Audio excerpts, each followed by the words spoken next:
শুধুই অতৃপ্ত আত্মার ধ্বংসযজ্ঞ, নাকি এক তান্ত্রিকের নিজের কালা জাদুর ছায়ায় মানুষকে আতঙ্কিত করে এলাকা দখলের দুর্বিষণ নেই?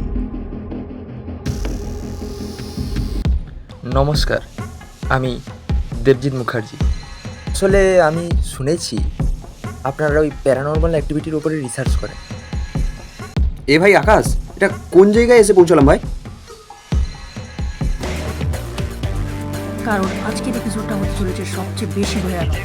কিছু একটা আছে, খুব সাবধান।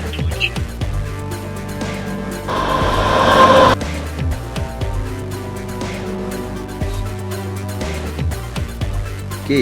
বেরিয়ে এসো বলছি। কে? তোরা ঠিকই শাস্তি পাবি। আরে আরে আমার সিগন্যাল পাচ্ছে,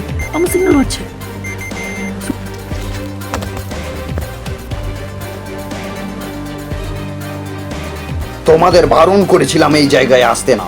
এই জায়গা খুবই ভয়ঙ্কর। সময়ের নিয়মে ভুল মিথ্যে পাপেরা সমাধি থেকে জীবন্ত হয়ে উঠে আসে, বেরিয়ে আসে লোকচক্ষুর অন্তরাল থেকে সমাজের সম্মুখে। পাপীরা সাজা পায়, অভিশাপের করাল ছায়ায় দূরীভূত হয়, শূন্যে মিলিয়ে যায় বিষচক্র।